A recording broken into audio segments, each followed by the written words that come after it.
بسم الله الرحمن الرحيم.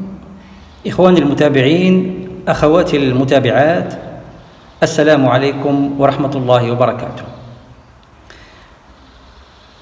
في هذا الفيديو مواطن مغربي من مدينة الحمامة البيضاء تطوان قرر أن يقوم بتجربة اجتماعية فريدة.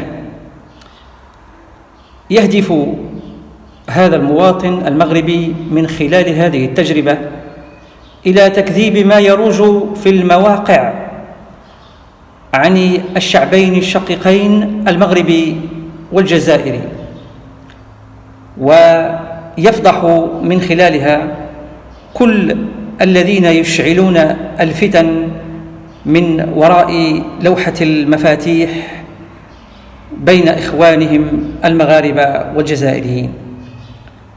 ويصور لنا هذا الفيديو، هذا المواطن يصور فيديو كدليل على أن الأخوة بين الشعبين المغربي والجزائري باقية رغم ما يفعله هؤلاء.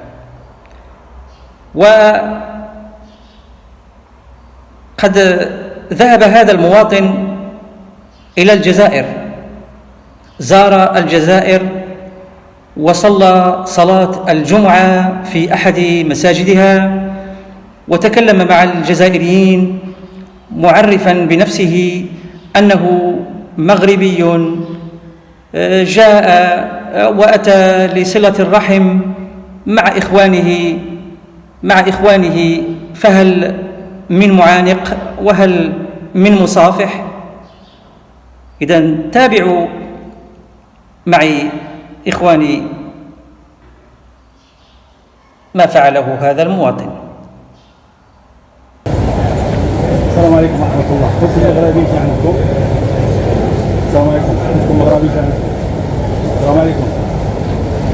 قلت المغربي عندكم. أنا كنصور فيديو في اليوتيوب. بغيت تعلقوني. والله حبيت تعلقوني. والله إلا بنيتي. أنا مغربي جيت عندكم حبيت تعلقوني. حكم مغربي جا عندكم حبيت تعلقوني. جيت نسير الرحم معكم، والله العظيم لا أحبكم في الله. والله العظيم لا أحبكم في الله. أقسم بالله أحبكم في الله. والله العظيم أحبكم في الله. خويا الله يبارك فيك. مغربي جاي يسير الرحم معكم، أحبكم في الله. أحبكم في الله. والله العظيم لا جيت من المغرب لهنا أحبكم في الله. والله لا أحبكم في الله. الله بك أخويا. أحبكم في الله. تطوان. أحبكم في الله. أحبكم في الله. مغربي جا الجزائر يسير الرحم مع خوت. مغربي لازم مغربي جا الجزائر يسير الرحم. مرحبا بك. أحبكم في الله. مرحبا بك. بارك الله بك. بارك الله بك. الجزائر. السلام عليكم. مغربي جا الجزائر يسير الرحم. مغربي جا الجزائر يسير الرحم. مغربي جا الجزائر يسير الرحم. السلام عليكم. مغربي جا الجزائر يسير الرحم. مغربي جا الجزائر يسير الرحم. يسير الرحم. يسير الرحم. بارك الله. بارك الله. بارك الله. بارك الله.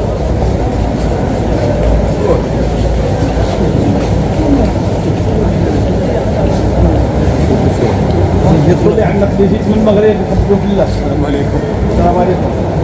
جيت من المغرب احبكم في الله. جيت من المغرب احبكم في الله. شكون اللي عنك؟ بارك الله فيك. مرحبا بك فين عزيز. بارك الله فيك. راك مصور على اليوتيوب في قناتي. لا لا بارك الله فيك. هذه بلاد ماشي بارك الله فيك. لا لا لا انا اقول انا مغربي جيت لهنا بعد صلاة الجمعة نحب أكبر عدد تاعنا، فهمتي؟ كاع ما خصناش المشاكل كاع. بارك الله فيك. بارك الله فيك. السلام عليكم خوتي، كيف شفتوا تجربة دازت واعرة. كاين بزاف د الخوت عنقونا، كاين بزاف د الخوت ما كيعترفوش بالحدود، كاين بزاف خوت كيبغيو المغرب وكيبغيو الجزائر بحال وديما خاوة. وقد قال جلالة الملك محمد السادس في خطابه في خطاب العرش، قال بأن المغرب لن يكون أبدا مصدر سوء أو شر للجارة الجزائر، وما يجمع الجزائر والمغرب أكبر من كل الخلافات وأكبر من كل هذه الفتن التي يشعلها رواد التواصل الاجتماعي. فالواقع يكذب المواقع. شكرا لكم على المشاهدة، والسلام عليكم ورحمة الله وبركاته.